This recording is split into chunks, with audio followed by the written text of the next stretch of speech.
Assalamualaikum warahmatullahi wabarakatuh. Selamat pagi, salam sejahtera untuk kita semua. Anak-anakku, hari ini saya akan menyampaikan terkait mata pelajaran bimbingan dan konseling. Namun sebelumnya, saya perkenalkan terlebih dahulu. Mungkin di sini ada beberapa siswa atau siswi yang belum mengenal saya. Nama saya Faza Farhansyah, panggil saja Pak Faza. Saya mengajar bimbingan konseling kelas 10, seluruh jurusan IPA, IPS, dan IPB. Baik, untuk selanjutnya, di sini saya akan menyampaikan sedikit atau secara ringkas tentang apa itu bimbingan dan konseling yang wajib kalian ketahui. Mengapa saya harus jelaskan, barangkali di sini ada yang belum mengetahui secara rinci apa sih bimbingan konseling. Ada mapelnya, tapi belum tahu seperti apa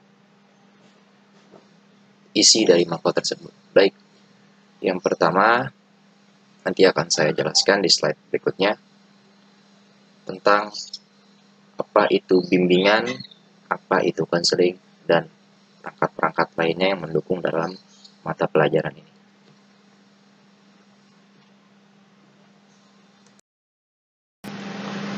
Baik, selanjutnya kita akan membahas tentang bimbingan.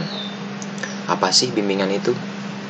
Bimbingan adalah bantuan yang diberikan oleh seseorang, dalam hal di sini yang ahli, baik itu konselor, untuk BK, atau psikolog, untuk pelajaran psikologi. Nanti setelah kalian barangkali lulus dari SMA yang melanjutkan menjadi seorang psikolog, psikolog orangnya, psikologi mata pelajaran atau mata kuliahnya, baik itu dokter dan lain sebagainya, itu disebut para ahli. Nah, jadi bimbingan adalah bantuan yang diberikan oleh seseorang, dalam konteks ini yang ahli, kepada siapa? Kepada orang lain, dalam hal ini yang membutuhkan.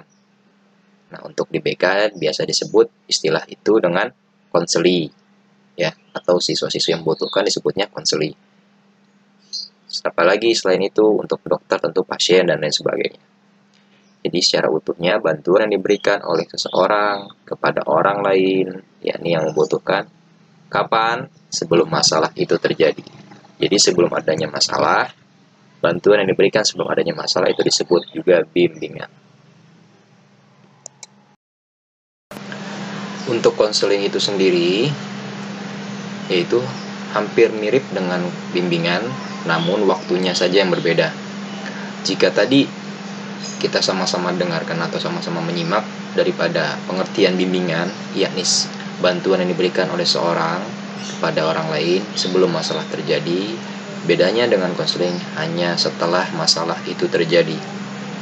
Ya, jadi ketika bantuan yang diberikan oleh orang lain, ya, oleh seorang itu ahli. Ahli di sini boleh juga dikatakan sebagai orang tua kalian. Ahli di bidang apa, Pak? Ahli karena beliau memiliki pengalaman sebelum kalian. Nah, jadi ahli ini dikarenakan pengalamannya, pengetahuannya, dan pengamalannya dalam keseharian, sehingga bisa dikatakan juga mereka disebut ahli. Kepada siapa, Pak? Kepada orang yang membutuhkan. Kapan? Setelah masalah itu terjadi. Hal tersebut dinamakan konseling. Baik, sekarang kita masuk pada pembahasan macam-macam layanan bimbingan dan konseling. Yang pertama ada layanan orientasi. Layanan orientasi itu adalah layanan yang dilakukan untuk memperkenalkan individu atau seseorang terhadap lingkungan yang baru. Contohnya, ya, kalian yang sudah lulus dari SMP tentu akan mencari sekolah-sekolah SMA, SMK, dan lain sebagainya sebagai tingkat lanjut daripada pendidikan ke jenjang yang lebih tinggi. Tentu dalam hal tersebut kalian akan memasuki lingkungan baru, seperti teman yang baru, guru-guru yang baru, sekolah yang baru, bahkan seragam yang baru. Itu termasuk adalah lingkungan. Nah, sehingga diperlukan layanan orientasi ini oleh guru BK terhadap siswa-siswi agar tercipta keakraban dan lain sebagainya. Kedua, layanan informasi. Layanan informasi adalah layanan yang diberikan untuk menyampaikan informasi baik yang lampau maupun yang terkini. Contohnya, seperti absen yang saya sampaikan setiap pagi dan info-info terkait baik itu pelajaran secara akademis maupun non-akademis. Misalnya seperti info-info lomba yang akan diselenggarakan. Nah, itu guru BK bisa membantu guru-guru mapel yang mungkin butuh untuk memberikan informasi terhadap grup-grup kelas. Guru BK di sini bisa membantu menyampaikan informasi terhadap siswa-siswi, baik itu secara tatap muka maupun non-tatap muka, seperti PJJ ini. Selanjutnya, layanan penempatan dan penyaluran. Layanan yang diberikan untuk menyalurkan potensi dan perkembangan diri siswa. Contohnya, ketika kalian ingin memasuki sebuah atau mengikuti sebuah ekskul, namun kalian bingung, lalu kalian berkonsultasi dengan guru BK. Nah, guru BK itu akan menyarankan kalian untuk mengikuti tes minat dan bakat, baik itu yang diselenggarakan oleh guru BK itu sendiri maupun yang diselenggarakan oleh lembaga tes. Nah, setelah itu akan keluar hasilnya. Nah, hasil tersebut yang akan dilihat oleh guru BK untuk kira-kira ekskul mana yang lebih mendekati potensi dan minat kalian. Barulah kami akan menyampaikan yang baik, yang terbaik untuk kalian, bahwa kalian akan lebih nyaman, akan lebih tepat mengikuti ekskul A, B, C, dan lain sebagainya. Lalu berkaitan erat dengan layanan selanjutnya, yakni layanan penguasaan konten. Setelah kalian memasuki ekskul tersebut, tentu guru BK akan meyakinkan kalian untuk sekiranya kalian mengikuti ekskul tersebut dengan sebaik-baiknya. Karena di dalam penyampaian tersebut sesungguhnya guru BK telah memberikan layanan penguasaan konten. Apa tuh Pak? Layanan penguasaan konten adalah layanan yang memungkinkan konseli mengembangkan dirinya. Seperti tadi dalam ekskul, guru BK akan terus memberi motivasi. Motivasi tersebutlah yang dinamakan oleh layanan penguasaan konten. Selain itu apalagi Pak?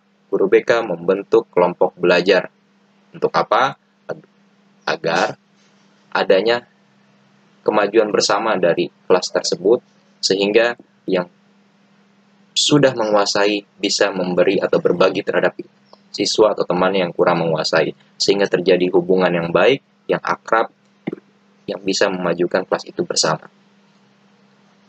Biasanya sudah saya bentuk itu di bulan-bulan Agustus, namun karena PJJ seperti ini, insya Allah nanti akan tetap saya buat atau saya bikin, tetapi dengan cara yang lebih berbeda barangkali. Selanjutnya, layanan konseling perorangan, yakni pelayanan yang terjadi karena proses atau bimbingan konseling itu sendiri. Maksudnya apa? Yaitu layanan yang terjadi karena guru BK melihat ada siswa-siswi yang membutuhkan bimbingan, atau siswa-siswi tersebut menghubungi guru BK dikarenakan dia memiliki masalah, problem, atau hal-hal yang membuat dia itu sulit untuk memecahkan permasalahan itu sendiri. Maka dari itu akan dibuat jadwal untuk konseling perorangan, yaitu berupa dengan memiliki kartu konseling yang akan diberikan oleh guru BK jika sudah masuk sekolah normal. Kalau untuk PJJ barangkali akan saya berikan terhadap PJ-nya. Selanjutnya, layanan bimbingan kelompok, yakni layanan yang diberikan kepada sekelompok siswa untuk pencegahan masalah.